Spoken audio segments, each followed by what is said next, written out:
नंदुरबारमध्ये सुद्धा अवकाळी पावसानं हजेरी लावली आहे। पिकांचं अवकाळी पावसामुळे मोठ्या प्रमाणात तिथे सुद्धा नुकसान झालेलं आहे। तिथून आढावा घेऊयात। आपल्यासोबत आपले प्रतिनिधी प्रशांत जवेरी आपल्यासोबत आहेत।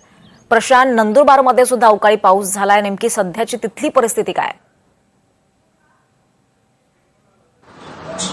नक्कीच दीपाली, मागील 6 दिवसापासून अवकाळी पावसाने नंदुरबार सह जिल्ह्यात थैमान घातला आहे। यात शेतकऱ्यांचे मोठे नुकसान झाले आहेत। यात प्रामुख्याने कांदा असो किंवा मग पपई असो, केळी असो, या पिकांचे मोठ्या प्रमाणात नुकसान झालं आहे।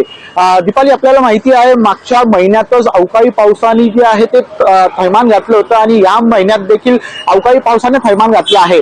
मात्र मागच्या महिन्यात कृषी मंत्री तथा नंदुरबारचे पालकमंत्री माणिकराव कोकाटे यांनी पाहणी दौरा केला होता। त्यांनी अधिकाऱ्यांना सूचना दिली होती की लवकरात लवकर यांचे पंचनामे करा आणि लवकरात लवकर जे मदत आहे ती शेतकऱ्यांना पोहोचवा। मात्र आता पुन्हा जे पाऊस झाला आहे त्याचे अजूनपर्यंत पंचनामे देखील झालेले नाही।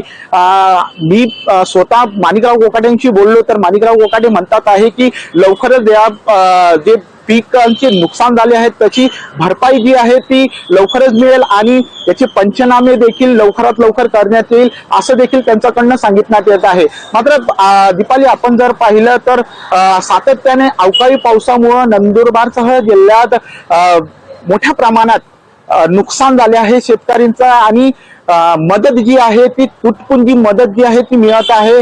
आणि आता जो अवकाळी पाऊस झाले आहे त्याची मदत देखील किंवा पंचनामे देखील झालेले नाहीये।